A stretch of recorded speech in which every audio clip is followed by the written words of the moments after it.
the Education Lounge podcast. So yeah, our first conversation we had on this topic was about 2 years ago.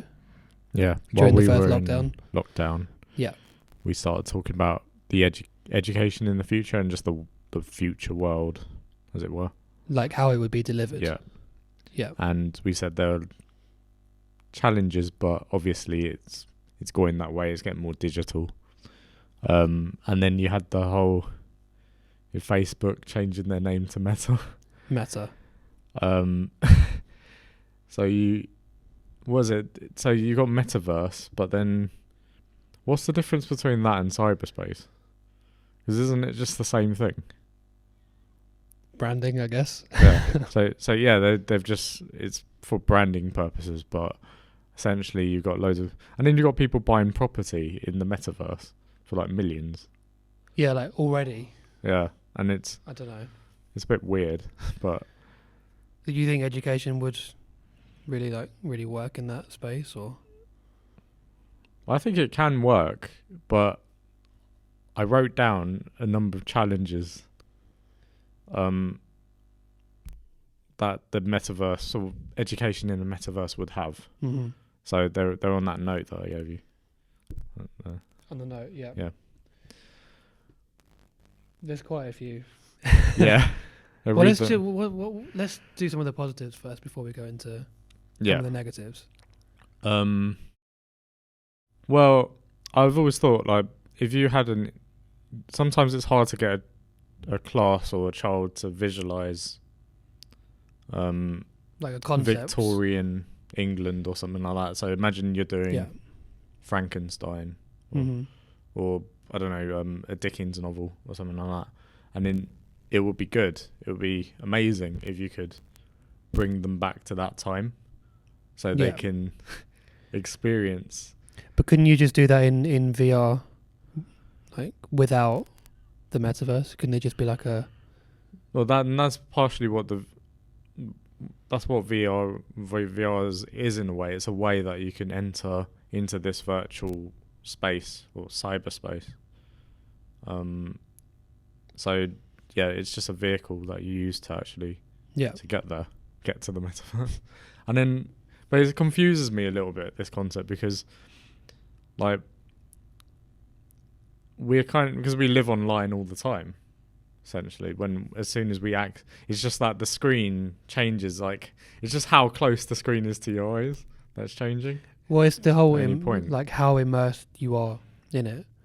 I think if it gets to a point where you can't separate reality, like actual life, from your metaverse life, that's where the issues are going to occur, I think. Yeah, well, Elon Musk thinks that we're already sort of in the Matrix, so we're already plugged in. Yeah, I'd probably agree with him. But you can't tell because of the that's the hard problem of mind, isn't it? You can't tell whether you're getting very philosophical. But you can't tell like what's real and what's not real, because all we can experience is all we've got is experiences. So if you can simulate those experiences in some way, then and you're connected to a computer in a sophisticated enough manner, then you can sort of stimulate your brain in different ways. So I don't know, you can pretty much make reality indistinguishable from a non-reality. Or well, I mean, currently they don't have legs in the Metaverse, so I think that's quite. They don't have legs. They don't have legs. They're just like a torso. Oh yeah, they're walking around. Hover around. Yeah. Kind of like an emoji, for like an Apple emoji type thing.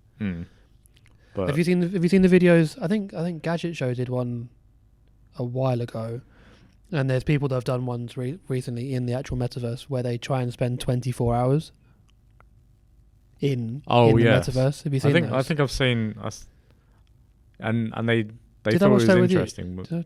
Maybe we did. I don't know. We sometimes watch on a lunch break. On a lunch break, we watch these kind random of things. YouTube videos. I don't think we've seen that one together, but I've seen one of them. Yeah. Yeah. And the first thing on your list is exactly what happened to this person that tried to spend 24 hours, and it's their eyesight. Yeah. Their eyesight and I mean, we stare at our screens. Yeah. Us specifically, like all day. I don't more than 8 hours a day. Yeah. Imagine having those screens like here. Yeah. Like when it's you funny were, how those when you were, warnings went away. Like. Yeah, like when you were younger, like, oh, you don't sit too close to the screen, you'll get square eyes and all that sort of stuff. And now it's like we're gonna per put screen screens on your eyeball, like that. And apparently everything's now going to be fine. Yeah. So those I health think, warnings sort of disappeared. Yeah, because they used to say that all the time, and now it's like it doesn't seem to be that much of an issue. Like, Well, I think it's still an issue. It's just not being pushed as an issue. Yeah, but maybe our eyes will adapt and just evolve, as it were, to Evolve into what? into screens. Pixels. Just like who knows? Who knows? Yeah, I don't know. That's a big problem, because obviously if you're getting a class if you bring them to the virtual classroom, then first of all the technology needs to adapt to everyone's eyes. So the actual VR headset or whatever needs to be able to understand how someone sees, and then sort of Yeah, because everyone sees slightly differently. and then adapt to it. Do you remember the whole was it blue dress, gold dress thing? Oh yeah, Do you remember that? yeah. So yeah, I remember people perceive colours differently, don't Yeah. they? And then you've got colour blind people as well. So all the content needs to be like designed. Yeah, for colourblind. you can do on your phone. You can invert colours and all that sort of thing. But that's just a technical issue, I guess. In terms of immersion, so I think the main thing is immersion with the metaverse, because I think there's plenty of ways you can learn now online. So, and we've been doing it for years. So there's videos you can look at, so on YouTube, or some of those Coursera and Udemy. Those type of programs that those websites have loads and loads of courses and that kind of thing. So that's the sort of initial issue, is the materials that you need to push online learning. And then you've got, I think the hard problem is, how do you make a virtual classroom that's in sort of immersive enough for people to be lost in it?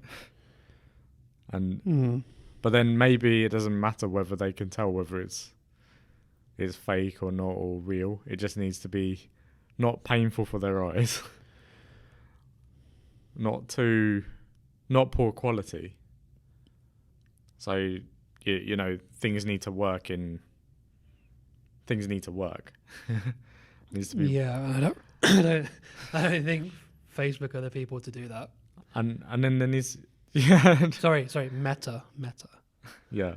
You don't. I don't know, because every week I do all of our like social media and stuff, and they can't even get a calendar to work or a login to work. How are they going to make a whole universe?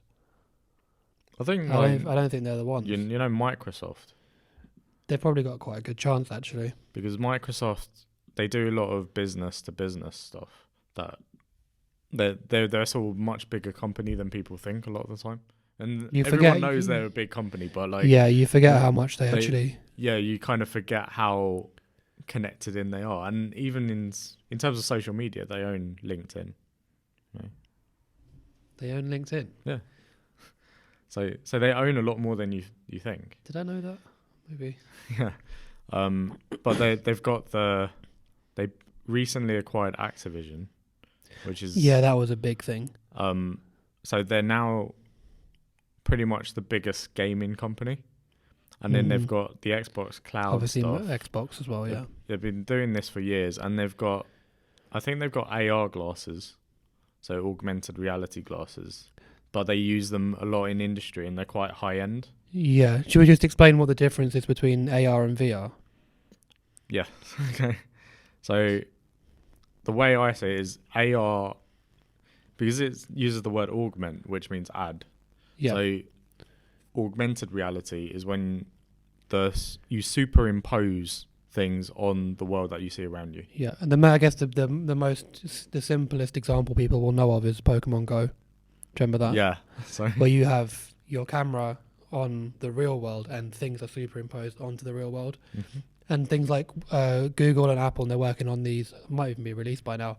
You know when you've got the maps and you're taking your directions and it superimposes like 3D arrows and like a fox like follows the fox to get to where you want to go to. Yeah, and I think like some museums do that. I think the Louvre did something involving augmented reality. I know that Mercedes have that on their maps now in their cars. Yeah. So that's augmented. And then virtual is creating a whole new space, a whole new world. Yeah. It's much more you'd say graphics intensive.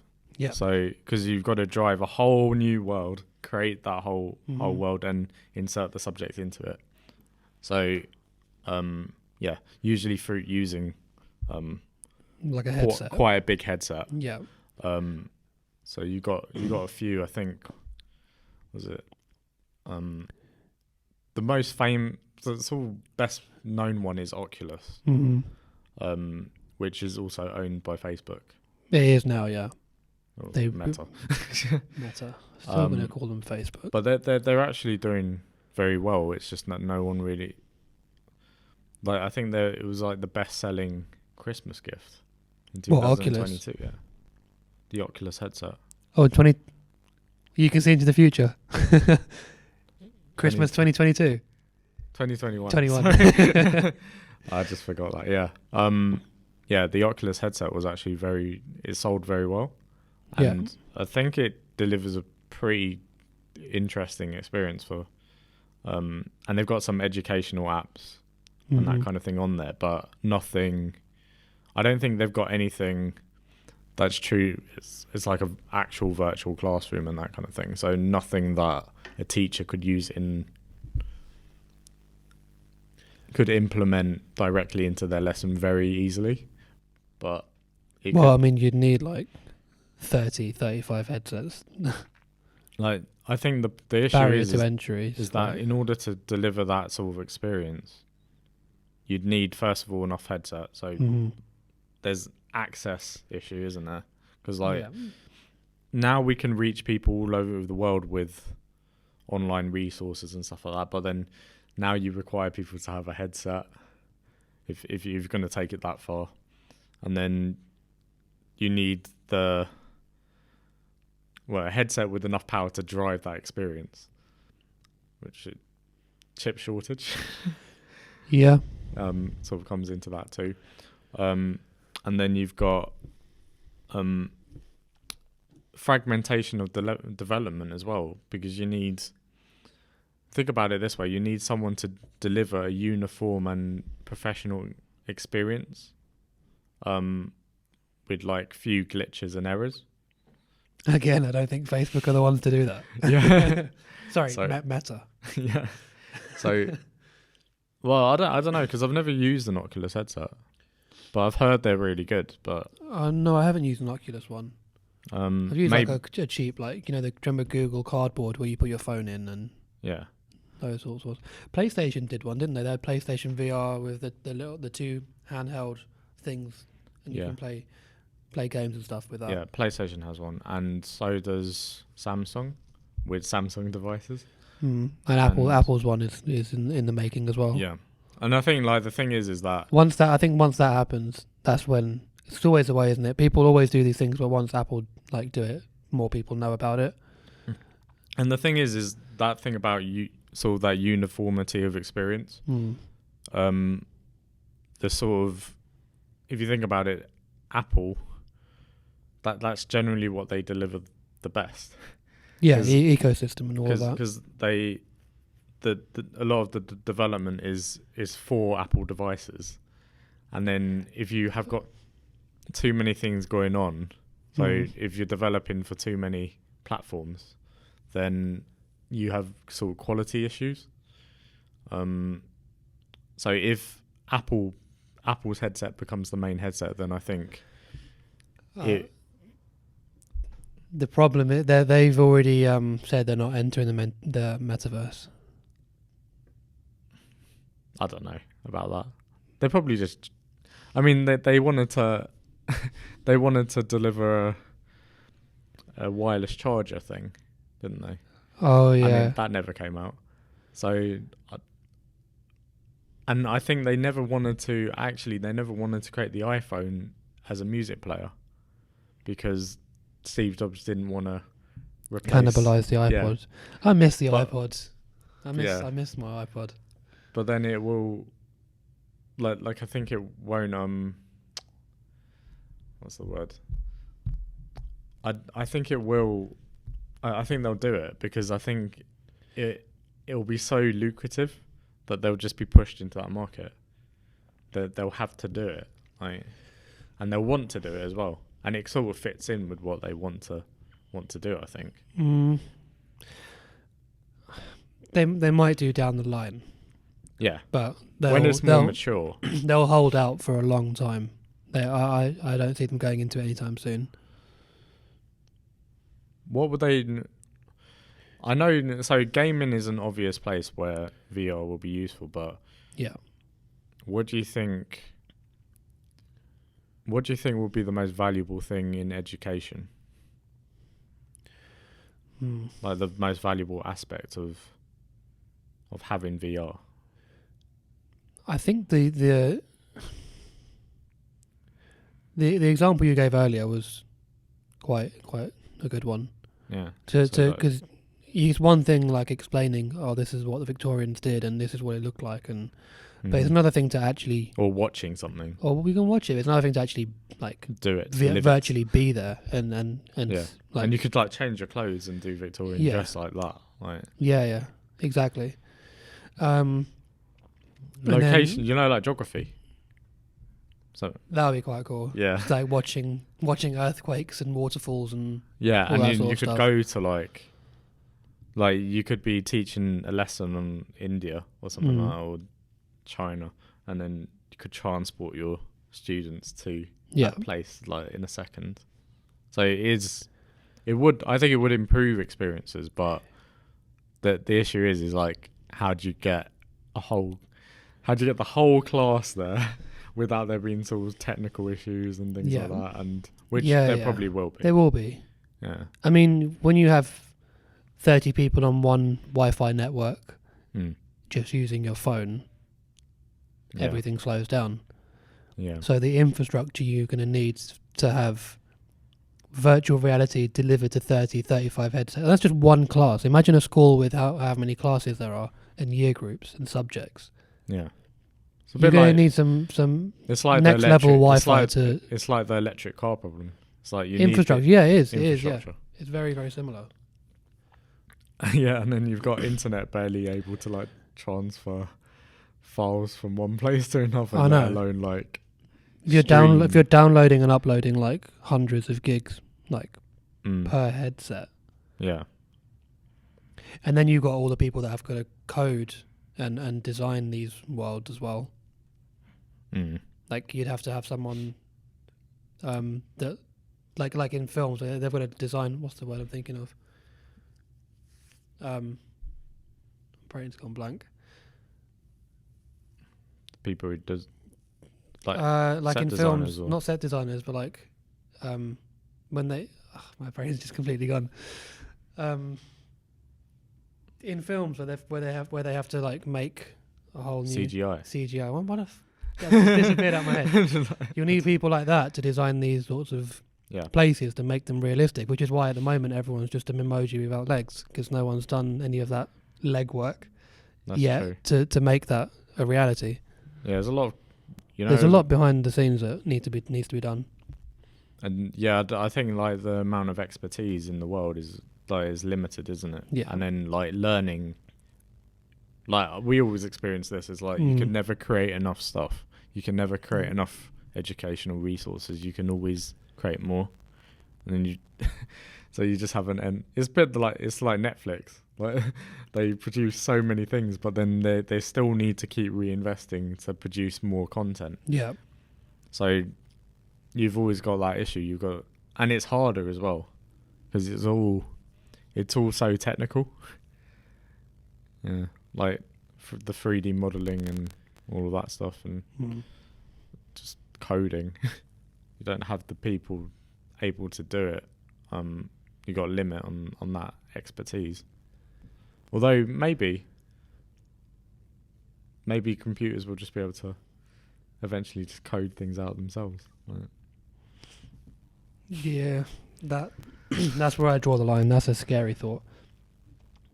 That and like having any sort of implantation, like that's where I draw the line. Implants in your head, like. Well, that's what's that project called? That Neuralink. You got Neuralink, and then they did it with quite a lot. They did it with some monkeys. Quite a lot of them died. Really? Yeah. Oh, well, that's what happens like when you experiment on. Yeah. With this kind of stuff. But yeah, no, that's where I draw. I like technology more than most people, but that's where I draw the line. Yeah, to be honest, like I don't think there's much. In a way, I'm like, it'd be nice to have, but at the same time, it's not as if you need it. No. So like, we've been learning for. I was going to say millions of years. Well, we have, but we haven't been on. Well, like 2 million, isn't it, or something like That's that? Millions technically. Yeah.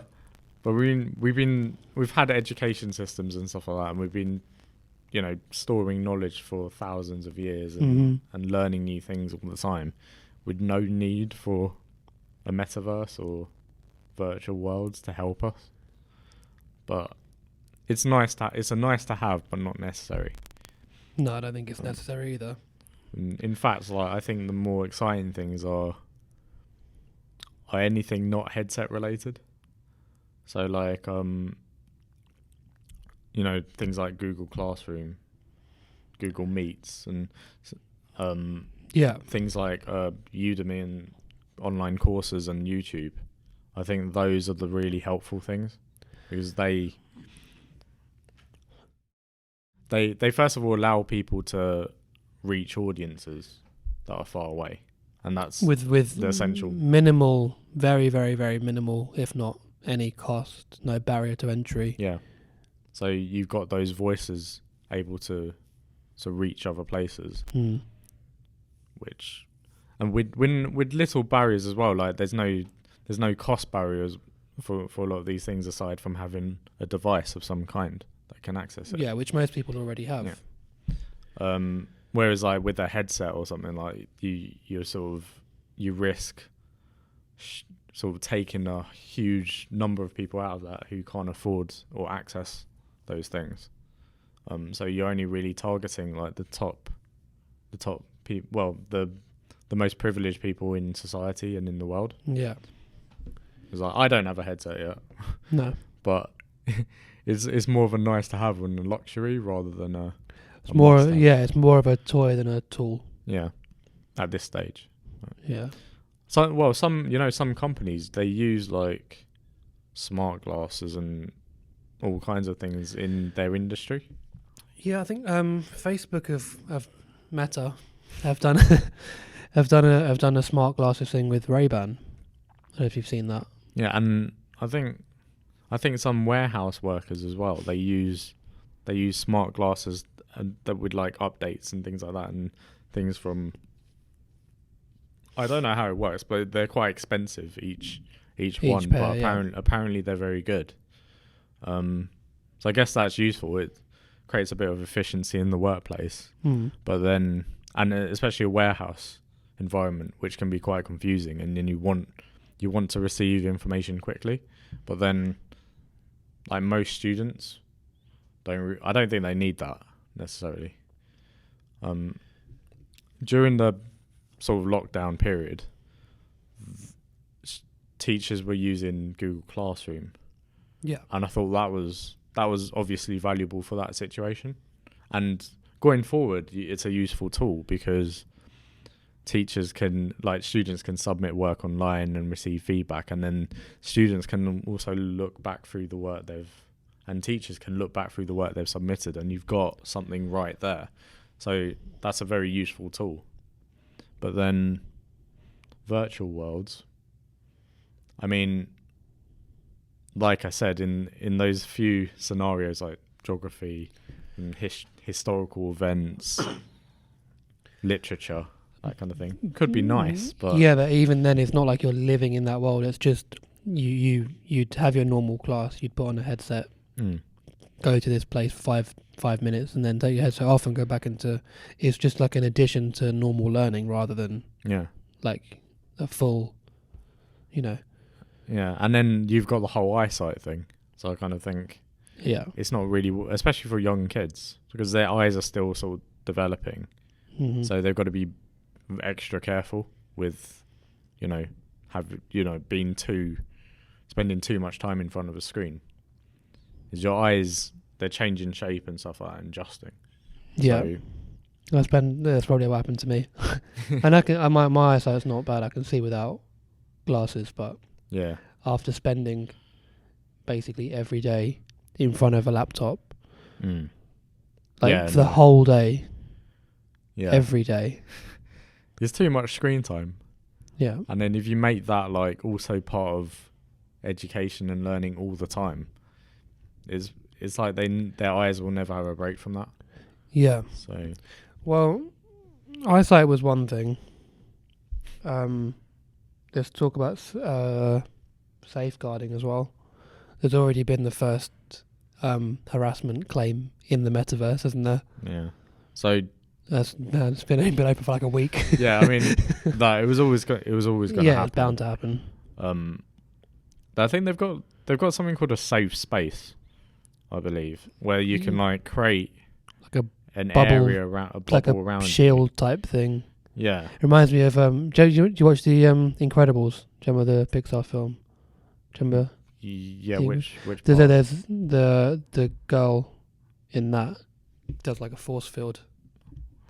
It reminds me of that. When she's just like force, and then the Noah can get into this. Yes, so it's kind of like that. In my mind. I mean, it kind of works, but at the same time, I don't know if that will be the main. Will that be the main problem, or will it be hacking? Like people actually hacking into. Yeah, they could literally just steal your entire life. Yeah, and pretend to be you. Yeah, and also I think because it's a virtual world, and you're an avatar, as it were. Mm-hmm. Then people can take control of your avatar and then do things as you, without anyone realizing. Yeah, and then you add the whole crypto thing into that. It's like everything is just like in this world. Yeah, it's a terrifying thought to me. I don't. No, I'm just like I don't understand how it adds value to. Like, in a few cases it adds value, but then I don't think it adds much. As someone who teaches children all the time, it's like I can't see it being of that much value. Yeah, well, let's talk about that, because my main thing with this was that children need to be stimulated properly, like with other people, like connected. Yeah, it's part of development, isn't it? Like I was going to mention, like your friend had a baby recently or a year ago. Yeah. During lockdown, and she hasn't been around people. And what has that done? She struggles to. Well, I think now it's probably a lot better, but they got her into nursery extra early just so she can socialise with others, and and that's without any sort of metaverse or VR or whatever. That's just not being around other people physically. Yeah, I don't think there's like an element of escapism in the whole idea. It's like, oh, the world is so terrible.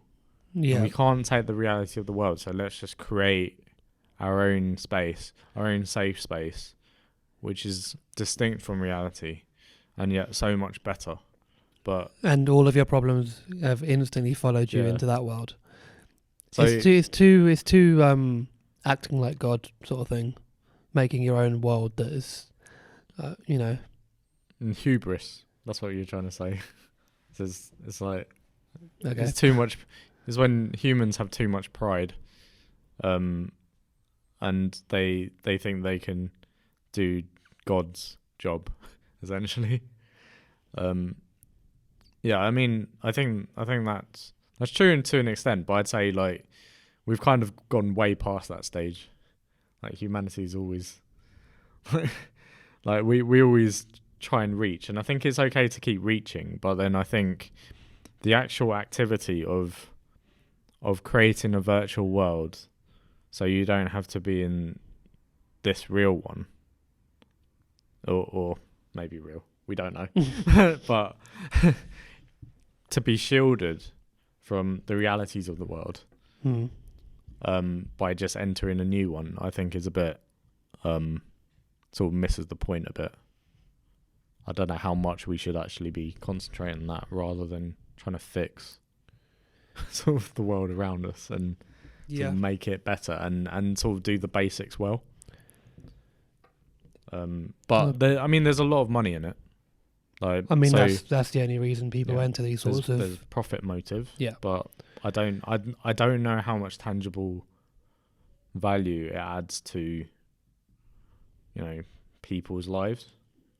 Especially as you've got some places where people can't even access water or food or the internet. Or they can't go to school. So I don't know how much this helps. I don't think it would help us, and then the people that have limited access to education will be learning with books and classrooms and they'll probably overtake. They probably will. Yeah, that's how it works. No, I mean I think access to tools and the internet has improved access to learning, but then to what extent can I just don't know how much a virtual world will sort of extend and improve learning. Well, why don't we talk about that? Why don't we talk about the what's currently available without the virtual world, just currently available online. So we've already mentioned you've got YouTube, you've got video classrooms and that sort of thing. You were looking at Pearson's, weren't you, recently? Oh yeah, so Pearson is a absolutely massive educational publisher. So they also do the Edexcel exams because they own they actually wanted to buy our books when we first made them. Yeah, well that is a big endorsement. Yeah. They produce they've been used to being a sort of a legacy publisher for a long time, like printing physical books, and now I think they're doing this they're trying to bring their business more online and creating things I think designed for people who are learning at home, because a lot of people are homeschooling and that kind of thing, or they don't have access to a good school or that kind of thing. So they've created this online platform. And so they're trying to replicate the normal classroom experience online rather than making a whole separate experience. They're also emphasizing though that there's a learning partner, which is usually the parent, right? And then there's a teacher who delivers the lesson. So they are emphasizing that link between the teacher and the person delivering lessons and that kind of thing and checking their work is also sort of coordinating with the learning partner. And then you've got obviously video chat software. It's built into the same window. And then you've got the resources themselves. So obviously Pearson has a lot of power in that regard because they own so much stuff, so many educational materials, so they can make that appear on the screen and that kind of thing. Yeah. So the child can read and that kind of thing, and words that they don't know, they can sort of hover over them, and I think pop outs and interactive, and it's quite good that they've established that between the parent and the teacher, because what we've found that, haven't we, like with doing what we do, the parents that are like properly involved in and know what the children are doing, those kids tend to be the ones that are further ahead. Yeah, like when I think of education and being a tutor, I don't really think of it as think of it as me delivering information to the student. It's more about eliciting understanding from the student and building a relationship. Because you find that students learn better when they're connected with the person they're learning with. So that's another reason why I think virtual reality is a bit like the artifice in having avatars and stuff like that, I think is sort of takes away from the learning, because you're not really interacting directly with the person. Yeah, which isn't... You're simulating it. Which isn't terrible if you're an adult, but if you're a child, you need that. You need that connection. Adults they've had years of, hopefully years of socialization with people in different age groups and stuff like that, so they understand like how to interact with others, and they're used to interaction usually. But then children at a very early age need to be socialized. So it's a bit like like dogs as well. Yeah, it's very similar. Like they need to be socialized with other dogs. social mammals. We need that. So, but what happens when these children who are potentially in this world become adults that haven't done any of that? That's quite scary. Yeah, we can say that now because we've been. Because you've seen poorly socialized dogs and what they do. Yeah, well, they either attack or they hide. That's the two. Because a fearful dog is a dangerous dog. Fight or flight. Yeah.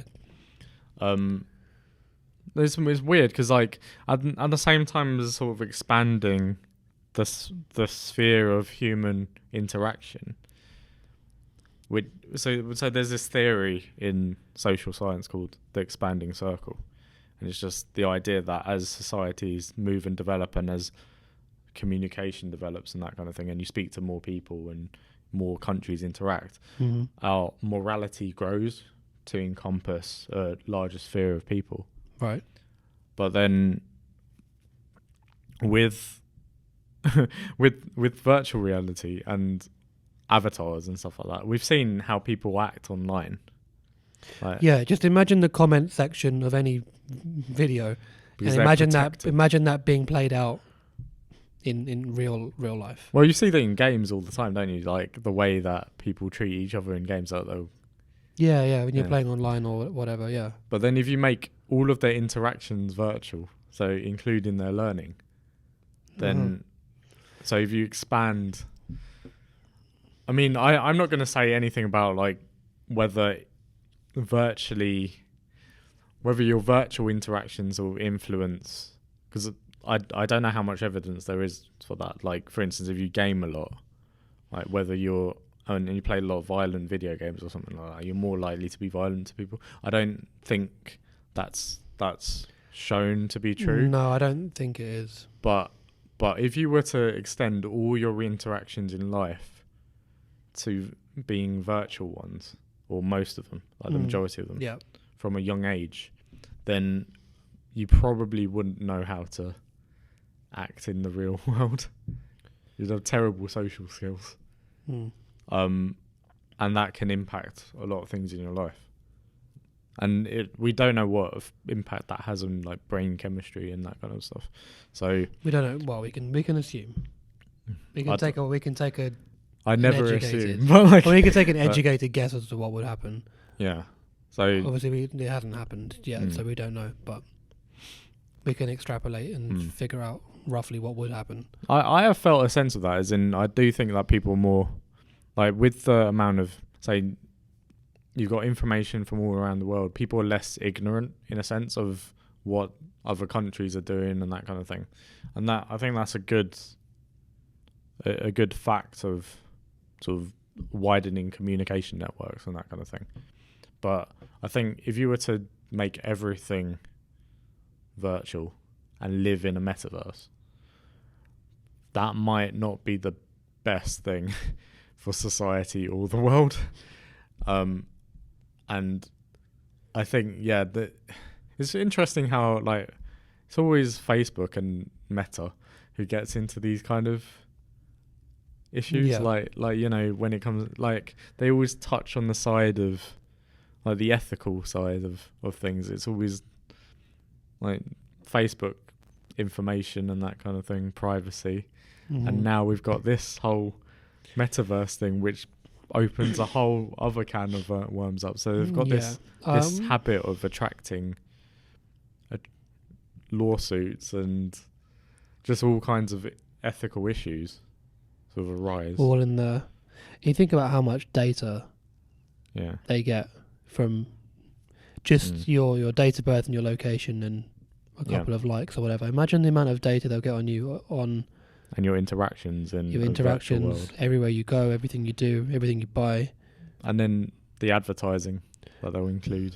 And then imagine if you had to pay to switch off adverts in the metaverse. Like, you're just living in this world and you've got to switch off that advert. And I just don't trust it. I don't trust it from seeing what they're capable of doing just from a Facebook account. Yeah. Imagine what they could do with. But it's a new industry. It's an opportunity to make money, but I don't know how much tangible value it adds to the world.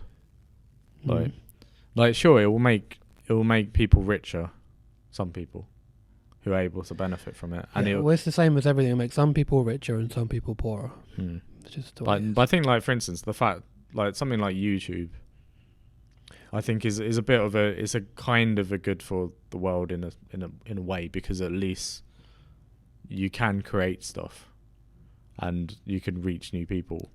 But then I think there's something slightly more insidious about creating a virtual world where people live and interact.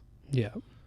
I just want to bring it back to we did start this and we kind of went down a whole rabbit hole. So the major players in this education, like online education thing at the moment, aside from Metaverse and all of that, so we had Pearson. So let's just recap. So Pearson's, they've got an online thing where you've got a teacher, a parent, a student, and there's like a video call. You said, right? Yeah, so you've got and video call, and you can look at, like, pop out words and things, and it's all in one sort of place. I think that's valuable. Then, that's valuable. Yeah. We've then got something like Google Classroom, which can manage your assignments and your homework and your class timetable. You could probably build in some sort of Google Meet. Yeah, there's Google Meets sort of included on it, which is what we used during lockdown. We used Google Meets. We didn't really use Google Classroom that much, but we used the calendar to set up all of our classes and all of our links and things. That's a very useful tool for. Yeah, so managing assessments and like feedback, and the parent can see what the child has done and hasn't done, what the homework is, what they're learning, file management, all that sort of thing. So we've then got something slightly different. So Brilliant, you've used this before, have you? Yeah, I had a little play around with it. So there's this sort of app called Brilliant, and it's quite good for, like, problem solving. And the way things are explained, it's ridiculously, the software engineering on that side is ridiculous, because it's really, really interesting. And because the way it gets you to see a problem is kind of how that's how learning should be. So but it's very much, it's not teacher led or anything like that. So it's on the student to explore it. Yeah. And I think that's a great thing. And then you've got a masterclass, which I've used a little bit. It's not interactive, but you have, like, a course laid out of, like, maybe 9 15-minute videos on a specific topic. You know, not interactive. You know LinkedIn as well. They have you can learn stuff from there too. They've got like a LinkedIn courses thing. I think if you got like a pro membership. Right. Oh no, I didn't know that. Yeah, so then Microsoft are making their way in. Yeah. That's what I mean. You've then got these coding platforms. I've used Code Academy before in the past. Yeah. Free Code Camp and Udemy. And these are online. Mm-hmm. No teacher, right? I know Code Academy doesn't have a teacher. You have like a course and you have like a window where they show you what to do, and a window where you type in your code and you can complete tasks and things. You can ask questions to the community as well. So you've got a lot of community base. I think that's great, like, because it gives people access to learning, and in the case of Free Code Camp, it's completely free. So okay, so Pearson's Google Classroom, brilliant, and Masterclass and coding platforms like Code Academy and Free Code Camp. And you've got Udemy. And Udemy. Udemy's and then you obviously have the Meta and all that stuff we spoke about earlier. What would be your... Let's say you had to pick two. So you've got to pick two from the Pearson's live chat with the resource and the teacher, Meta, Google Classroom, brilliant, all these coding, like the way the coding stuff's laid out. So if you had to pick two of them, which two would you pick? If you were interested in coding, then I think. Well, I mean, Free Code Camp. Yeah, no, I'm saying like, okay, say you're teaching, or you're a student of ours, like, I don't know, year 9, year 10, year 11, that sort of age, and you had to pick two. Which two would you say would be most useful for you? Probably. I mean, to be honest, YouTube. Yeah, we haven't mentioned YouTube in this YouTube list. You can, if you use YouTube, then you can access so many different creators, but I guess you need to select what you. It's all about selection, because you got to trail through and look for what's good. Well, no, okay. I'm going to give you my answer. I would say, ideally, you'd want a combination of these things, right? You'd want a bit of teach yourself, a bit of with a teacher, and for what we do at the moment, I would probably have a combination of like Google Classroom and YouTube, and Pearson's online thing, because you could have your course laid out with your videos and all the file management sorted for you. If you wanted, if you could sprinkle a bit of like VR in there and whatever to bring some more stuff to life, like we've seen. I don't know if you've seen any of the Apple keynotes when they started talking about AR and VR. They had, I think they had the iPad with augmented reality, and they'd like put down, I don't know, like a heart or something, and you'd see like how the heart would work in like biology, or how this engine would move in real life. Yeah. In like physics and stuff like that. So if you could have a bit of that in with this, that would work. So I'd probably pick those two things. So, what would you go for?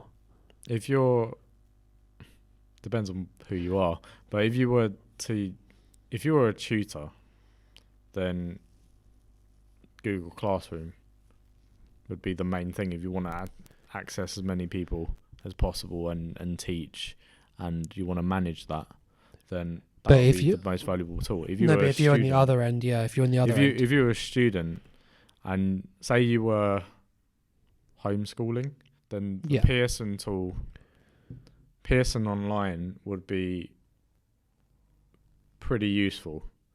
There's loads of tutor platforms too that you can use alongside that, because you probably want to access more than one type of tutor and have access to various experts. If you're interested in